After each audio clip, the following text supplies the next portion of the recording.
आगे बढ़ते हैं, खबर गोंडा से है, जहां पति ने पत्नी और उसके प्रेमी को फावड़े से काटा है। प्रेमी की मौके पर ही मौत हो गई है, पत्नी गंभीर रूप से घायल हो गई। डॉक्टर ने इलाज के लिए लखनऊ रेफर कर दिया है। पत्नी की आपत्तिजनक स्थिति में देख बौखलाया पति, जहां पत्नी का प्रेमी पति का पुराना दोस्त है। बता दें कि दोनों का एक दूसरे के घर आना जाना था।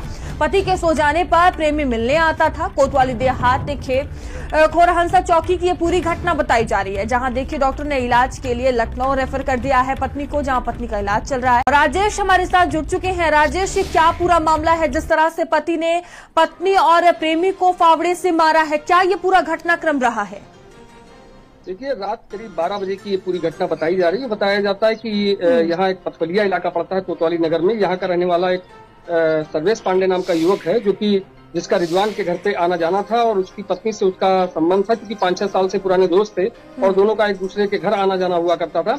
और ये जो सर्वेश पांडे नाम का युवक है, ये जयपुरिया स्कूल में मुंशी भी था और जो रिजवान था इसका वहीं से इसकी मित्रता होती है दोनों। चूंकि ये जो कोतवाली नगर में रहने वाला पथवलिया का रहने वाला युवक है, ये किराए का मकान लेकर के जयपुरिया स्कूल के पास रहा करता था और वहीं पे इसकी सर्वेश पांडे से दोस्ती हुई और दोस्ती होने के बाद दोनों का एक दूसरे के घर आना जाना हो गया। रात में लोग खाना खा करके सो गए थे। उसी बीच में एक आहट होती है, जिससे रिजवान की नींद खुल जाती है और रिजवान की नींद जब खुलती है, वो घर के अंदर जाता है जब, तो देखता है कि उनकी पत्नी और जो उसका प्रेमी रहता है सर्वेश पांडे, उसका दोस्त जो होता है, वो दोनों लोग आपत्तिजनक हालत में उन दोनों को देखने के बाद वो बौखला जाता है। उसका फावड़ा लेकर के आता है और फावड़े से ताबड़तोड़ वार करके पहले तो सर्वेश पांडे को मौत के घाट उतार देता है। इसके बाद पत्नी को मरा जान करके छोड़ देता है।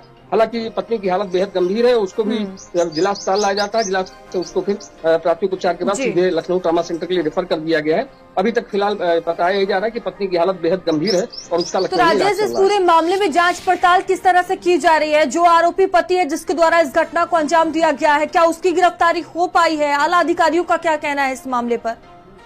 देखिए, रिजवान नाम का जो शख्स है उसने खुद ही जाकर के चौकी में सरेंडर किया है।